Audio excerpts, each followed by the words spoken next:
Hey everyone, welcome to our channel universal laws. जैसा कि आप जानते हैं कि हरियाणा सिविल जज प्रीलिम्स एग्जामिनेशन जो कि 13 नवंबर को कंडक्ट किया गया, उसका जो रिज़ल्ट है दैट इज़ अवेटेड। जल्दी रिज़ल्ट रिलीज़ हो जाएगा एंड रिज़ल्ट के बाद आपके पास केवल 40 to 45 डेज़ होंगे मैक्सिमम, जिसमें आपको मेंस एग्जामिनेशन के लिए अपने आप को प्रिपेयर करना है। सो आई सजेस्ट कि आप अभी से मेंस एग्जामिनेशन के लिए प्रिपेयर अपना शुरू कर दें प्रिपरेशन। किसी भी एग्ज़ाम को देखिए क्लियर करने के लिए सबसे ज़्यादा इम्पॉर्टेंट ये होता है कि आपको उस एग्ज़ाम का प्रॉपर पैटर्न पता होना चाहिए। पैटर्न के साथ साथ आप एनालाइज करें प्रीवियस ईयर्स के पेपर्स को एंड जो उसका सिलेबस है उसको पर पहले आप इन डेप्थ स्टडी करें कि किस तरह से उस प्रॉपर पेपर को डिज़ाइन किया गया है, किस सब्जेक्ट में आप कितने मार्क्स गेन कर सकते हैं, आपकी क्या स्ट्रेटेजी रहनी चाहिए। ये सब आप तभी डिसाइड कर सकते हैं जब आपको प्रॉपर सिलेबस के बारे में पता हो। तो आज इस वीडियो में हम समझेंगे कि इस एग्ज़ाम को किस तरह से डिज़ाइन किया गया है, पेपर का पैटर्न क्या रहता है और किस तरह से आप स्टडी करें ताकि आप इस एग्ज़ाम को क्लियर कर सकें। So do watch this video till and. सबसे पहले सबसे इम्पॉर्टेंट बात आपको पता होनी चाहिए कि ये जो एग्ज़ाम है ये आपका टोटल 5 पेपर्स यहाँ पर होंगे। मेंस एग्जामिनेशन में टोटल 5 पेपर्स होंगे और हर एक पेपर जो है वो 3 आवर्स का होगा। जैसे यूजुअली एग्ज़ाम्स होते हैं 3 घंटे का एक पेपर होगा और 5 पेपर्स होंगे। एक और इम्पॉर्टेंट बात आपको पता होनी चाहिए कि जो हरियाणा के एग्ज़ाम्स हैं मेंस एग्ज़ाम वो इंग्लिश मीडियम में ही होंगे। जैसा कि प्रीलिम्स में भी आपने देखा कि जो पेपर है पूरा वो केवल इंग्लिश मीडियम में ही आता है, इसी तरह से मेंस एग्जामिनेशन में भी जो आपका पेपर होगा वो केवल इंग्लिश मीडियम में होगा, एक्सेप्ट जो आपका पेपर 5 है दैट इज़ ऑफ हिंदी, तो वो तो हिंदी में ही होगा, दिस इज़ जेन्युइन। लेकिन केवल जो आपके बाकी सब पेपर्स हैं वो इंग्लिश मीडियम में ही होंगे, ये बात आपको पता होनी चाहिए। प्लस एक और चीज़ आपको पता होनी चाहिए कि जो हरियाणा के मेंस एग्जामिनेशंस हैं उसमें आपको बैरेक्ट्स भी प्रोवाइड किए जाते हैं। देखिए पहले मैं आपको केवल कुछ इंपॉर्टेंट बातें बता रही हूँ जो कि आपको पता होनी चाहिए before you start your preparation for mains. आपको पता होना चाहिए कि जो पेपर्स हैं वो केवल इंग्लिश में होंगे। सेकंड, आपको पता होना चाहिए कि बैरेक्ट्स की कॉपीज़ आपको प्रोवाइड की जाएंगी बट विदाउट एनी नोट्स। जो केवल लेजिस्लेटिव इनेक्टमेंट्स हैं बैरेक्ट हैं वो आपको प्रोवाइड किए जाएंगे। अब हम देखते हैं कि ये जो 5 पेपर्स होंगे वो किस तरह से होंगे एंड क्या उनका सिलेबस रहेगा। सो देखिए पहला आपका पेपर होगा सिविल लॉ 1 जो कि आपका टोटल 200 मार्क्स का पेपर रहेगा। सिविल लॉ 1 में क्या क्या सब्जेक्ट्स हैं जो कि आपको पढ़ने हैं। First one is your CPC, contract, SRA, partnership act, sale of goods act and evidence act, Punjab courts act and Haryana urban control of rent and eviction act. Civil law 1 जो आपका एग्ज़ाम है उसमें इतने सारे सब्जेक्ट्स ये बताए गए हैं। लेकिन यहाँ पर देखिए आप जब प्रीवियस ईयर्स के पेपर्स को एनालाइज करेंगे तो देखेंगे कि पेपर का पैटर्न क्या रहता है कि जो ये 200 मार्क्स हैं ये किस तरह से डिवाइडेड हैं। तो पेपर 1 में क्या होगा, टोटल आपको कितने क्वेश्चंस पूछे जाएंगे, 5 क्वेश्चंस देखिए आपसे पूछे जाएंगे एंड हर एक क्वेश्चन 40 मार्क्स का होगा।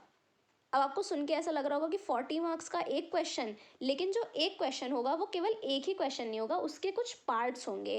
कि सपोज ये क्वेश्चन नंबर 1 है तो इसके कुछ सब पार्ट्स होंगे कि ABCD इस तरह से करके कि क्वेश्चन नंबर 1 और उसके सब पार्ट्स हैं इस तरह से ABC ये सब पार्ट्स हो गए।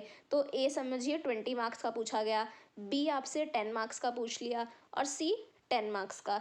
इस तरह से जो क्वेश्चंस हैं वो डिवाइडेड होंगे इन सब पार्ट्स। ओके, सो यहाँ पर और एक और इम्पॉर्टेंट चीज़ आपको पता होनी चाहिए कि हरियाणा के एग्ज़ाम में मोस्टली जो क्वेश्चंस होंगे वो प्रॉब्लम बेस्ड क्वेश्चंस आपसे पूछे जाते हैं। ओके, सो आपको जो पर्टिकुलर सब्जेक्ट है उसकी इतनी अच्छी कमांड आपको होनी चाहिए कि आपको केवल ये नहीं है कि सेक्शन पता है, उसका इंटरप्रिटेशन भी आपको पता होना चाहिए, उसका क्या यूज़ है, किस तरह से उस सेक्शन को आप इंटरप्रेट करेंगे और किसी पर्टिकुलर प्रॉब्लम को सॉल्व करेंगे, ये सब आपको आना चाहिए। ओके, और यहाँ पर देखिए इम्पॉर्टेंट क्या है, सीपीसी मोस्ट इम्पॉर्टेंट है फॉर दिस पेपर। यहाँ से आपको प्रॉपर 30 to 40 मार्क्स का सीपीसी से क्वेश्चंस पूछे जाएंगे। कॉन्ट्रैक्ट इज इम्पॉर्टेंट, कॉन्ट्रैक्ट से देखिए प्रॉब्लम बेस्ड क्वेश्चंस भी बनते हैं या डायरेक्ट क्वेश्चन भी पूछा जा सकता है। एसआरए से 10 मार्क्स से कुछ पूछ सकते हैं क्वेश्चंस देखिए, लेकिन हर एक सब्जेक्ट से होंगे, पार्टनरशिप, सेल ऑफ गुड्स, सभी से क्वेश्चंस पूछे जाएंगे, केवल वेटेज जो है क्वेश्चंस का वो अलग अलग होगा। And evidence act is most important because evidence आपसे पेपर 1 में भी पूछा जा रहा है एंड अभी जब हम आगे देखेंगे कि जो आपका पेपर 3 है वहाँ पर भी एविडेंस एक्ट से रिलेटेड क्वेश्चंस पूछे जाते हैं। तो एविडेंस एक्ट को आप बहुत अच्छे से पढ़ें। पंजाब कोर्ट्स और हरियाणा अर्बन से भी एक क्वेश्चन पूछा जा सकता है। सो दिस इज अबाउट पेपर 1 जो कि आपका 200 मार्क्स का रहेगा। सेकंड आपका पेपर होगा सिविल लॉ 2 जो कि फिर से 200 मार्क्स का होगा। यहाँ पर देखिए क्या पूछा जाएगा आपसे, Hindu law, Muslim law, customary law of Haryana and registration act और लिमिटेशन एक्ट, ये सब आपसे सिविल लॉ 2 में पूछा जाएगा। यहाँ पर भी देखिए इसी तरह से प्रॉब्लम बेस्ड क्वेश्चंस होंगे और वही पैटर्न रहेगा कि 5 क्वेश्चंस एंड 40 मार्क्स का एक क्वेश्चन रहेगा। ओके, यहाँ पर आप Hindu law, Muslim law and customary law इन्हें सबसे पहले कवर करें।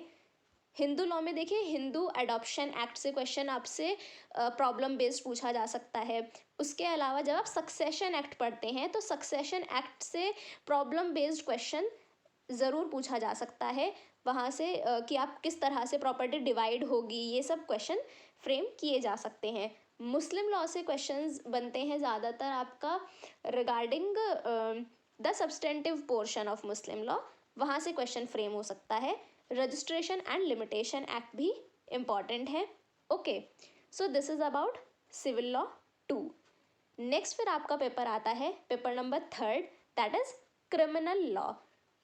ये भी आपका 200 मार्क्स का रहेगा एंड यहाँ पर 3 सब्जेक्ट्स हैं, आईपीसी, सीआरपीसी एंड एविडेंस। देखिए एविडेंस सिविल लॉ वाले पेपर में भी है और क्रिमिनल लॉ वाले पेपर में भी पूछा जा रहा है। तो बट नेचुरली एविडेंस का जो वेटेज है वो ज़्यादा हो गया। यहाँ पर भी समझिए 10 मार्क्स का क्वेश्चन यहाँ पर पूछा जा रहा है, 30-40 मार्क्स का यहाँ पर आपसे पूछा जाएगा।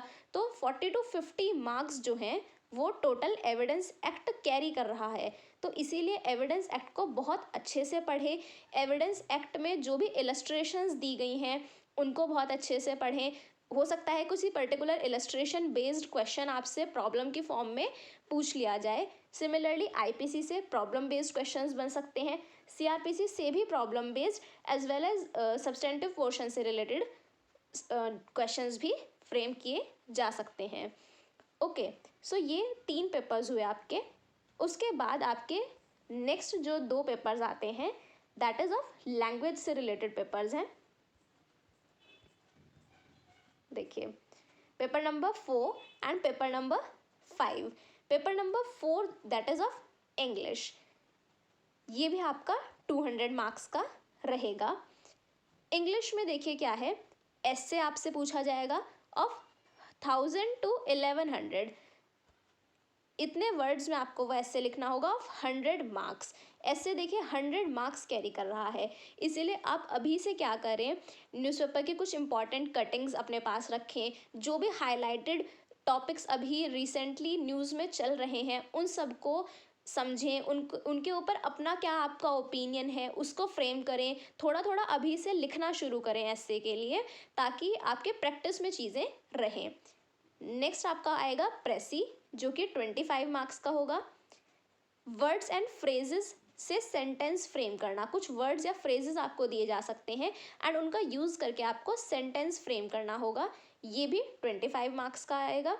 And comprehension 25 marks, corrections 25 marks कि सपोज कोई स्पेलिंग गलत है या फिर सेंटेंस कुछ गलत है, वहाँ पर आपको करेक्शन करनी होगी, 25 मार्क्स का ये भी रहेगा। सो इंग्लिश पर भी उतना ही ध्यान देना है जितना आपको अपने लॉ वाले पेपर्स पर ध्यान देना है, because English is of also 200 marks का ये प्रॉपर एक अलग से पेपर आपका आ रहा है। सो इसे भी नेग्लेक्ट नहीं करना है।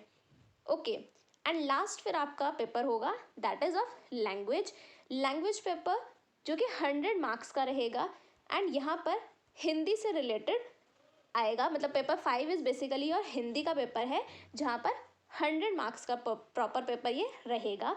उसमें आपको फर्स्ट क्वेश्चन मिलेगा जहाँ पर आपको इंग्लिश का एक पैसेज दिया जाएगा, उसको आपको ट्रांसलेट करना होगा इनटू हिंदी। सो आप अभी से क्या करें, इंग्लिश से हिंदी ट्रांसलेशन को एक एक पैसेज रोज़ उसको ट्रांसलेट करने की कोशिश करें।